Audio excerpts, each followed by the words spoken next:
I'm offering is the truth.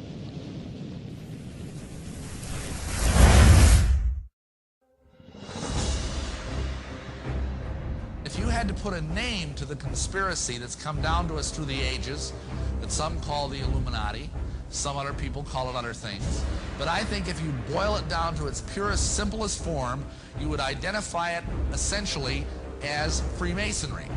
Now that might surprise some of you, but understand that Masonry has been around a long, long time. It may not have always been called Freemasonry, but Masons itself brag about the fact that their first Mason was Tubal-Cain. Now Tubal-Cain, if you know your Bible, was the seventh man from Adam by way of Cain, and he was the guy that invented metalworking. And he is supposedly the first Mason. Now that's pretty far back to start a conspiracy. Then of course you have the flood.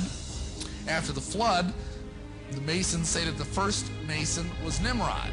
Now of course we all know who Nimrod was. He's the guy that helped build the Tower of Babel. That's pretty good Masonry. He was the person who basically had the idea for a one world government. He wanted to start a United Nations. He had all these great ideas, you know, one world government, all this kind of stuff, new world order. And God had other ideas. And God came down and he cast confusion and changed the languages of the people. So they went and scattered abroad on the earth. That basically tells us what God thinks about the United Nations. This caused the conspiracy to go underground. And for centuries it existed in various forms. And if you look in the books, the literature of Masonry, you will find that Masonry says it is the direct linear descendant from the ancient mystery religions, from the ancient fertility cults. Now what does that mean? That sounds sort of exciting and mysterious and exotic. Well, the ancient fertility cults were cults that revolved around human and animal reproduction. I'm sorry to be blunt, but that's what they mean. It's Baal worship, essentially. If you study the worship of Baal in the Bible, you've got all these false gods like Molech and Baal and Chemosh and some of these others. All of them, their rites involve sexuality. And that's the same thing that Masonry is. That's why the god of Masonry is the phallus. That's why you have Masonic monuments like the Washington Monument that look like a giant phallic symbol. It's that simple. So this is the conspiracy. And it may have been called many names, like, for example, before the time of Christ, Masonry was called the Dionysian Artificers. Later on, it was called the Gnostics. The Gnostics are basically people who believe that you are saved by secret knowledge, to put it simply. Gnosticism, it comes from the Greek word gnosis, which means knowledge, like diagnosis or prognosis. And what they believed is that Christianity, as it is constituted in the Bible, is far too simple. It's a Greek heresy off of the truth of Christianity. And what it means is that you have to go through all sorts of elaborate rituals and details and deal with archons and aeons and logos and all these different things in order to receive salvation. Modern day Gnostics would be examples, for example, the Mormons, the Masons, a lot of New Agers. All these people believe they're saved by acquiring some sort of arcane, hidden wisdom. Then we've got pre-Islamic sorcery and alchemy, but that in turn birthed what is called the assassin cult. Now, some of you may have heard of this. There was a group that came out of Orthodox Islam that was called the Ishmaelians. It was like a splinter group. And these Ishmaelians were a small but powerful heresy.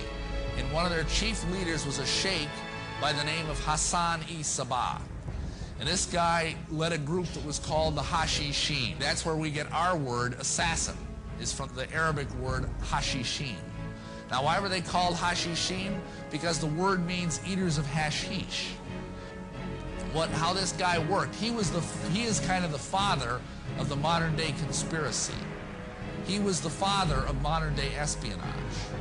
And he was the first programmer, the first mind control operator. And this is what he did. If someone wanted to join his group, he knew he needed elite warriors because he had all of Islam arrayed against him. When you died, you would go to a place called paradise, where you could do all the stuff you weren't allowed to do as a Muslim. You could eat pork, you could drink wine, and there were these beautiful angels called Uris that looked just like Playboy centerfolds, and they would minister to your every whim throughout eternity. And this is the Islamic paradise. Now, what Hassan would do with one of these recruits, because he needed someone who was just a fanatic. And what he would do is he would bring this person in and feed them a sumptuous meal. And the meal would be laced with copious amounts of hashish. In other words, he'd get the guy really stoned. I mean, we're talking seriously stoned here.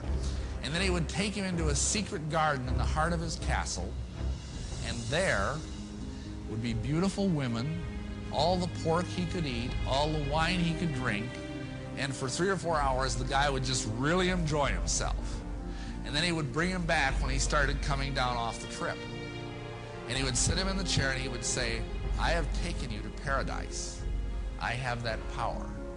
If you serve me in jihad and die in my service, you will go straight to paradise for all eternity. What do you think the guy said? And these guys were total fanatics.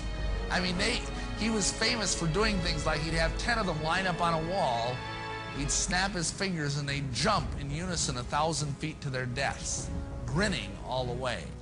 And those have become some of the bywords of the Illuminati that he had such a profound influence on. Okay, moving along. What happened next is the royal secret of Masonry passed from the Assassins to the Templars. Now, the Knights Templar were warrior knights. They were Catholics that took part in the Crusades that you've probably all heard about. They went over to the Holy Land to try and capture the Holy Land back from the Saracens. Now, the Saracens were a kind of Muslims. During this conflict, which lasted over a century, they began to interface with the Assassins.